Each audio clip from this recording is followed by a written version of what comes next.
Hello friends, welcome to MN tech Odia. तो आपण मैंने स्क्रीन बंद करिकी किपर यूट्यूब रु गीत शुणी पारिबे। तो आज वीडियो रे यार प्रोसेस जानिबा। तेणु वीडियोटी को स्किप न करी आरंभ रु शेष पर्यंत देखंतु। प्रथमे आपण कोन करिवे ना, यूट्यूब को लॉन्ग प्रेस करिवे, तापरे ऐप इन्फो अछि एठारे क्लिक करिवे। तापरे एमितिया इंटरफेस देखा जिवो। तापरे तळा को तळा स्क्रॉल करिकी ए जो पिक्चर इन पिक्चर ऑप्शन अछि एठारे क्लिक करिवे। एटा एलाउ थिले एलाउ थिबो, जहार एलाउ न थिबो याकू टिक करिकी एलाउ करिवे। तापरे आपण माने कोन करिवे ना, यूट्यूब रे जे कोनोसी गोटिए गीत सर्च करंतु।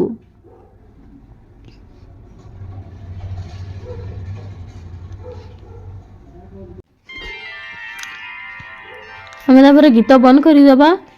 तापरे ए जो शेयर ऑप्शन अछि एठारे क्लिक करंतु।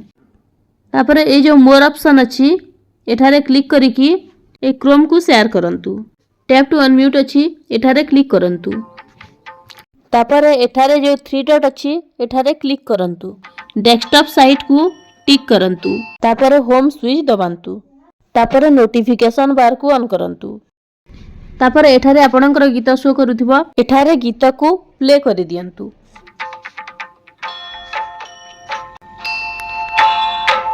तापर आपण लॉक करिकी भी गीत सुनी पारिबे। तो एही परि भाबरे आपण स्क्रीन बंद करिकी यूट्यूब रु गीत सुनी पारिबे। तो एही परि अनेक गुडिए इन्फॉर्मेटिव वीडियो देखिबा पई हम चैनल को सब्सक्राइब करंतु। धन्यवाद।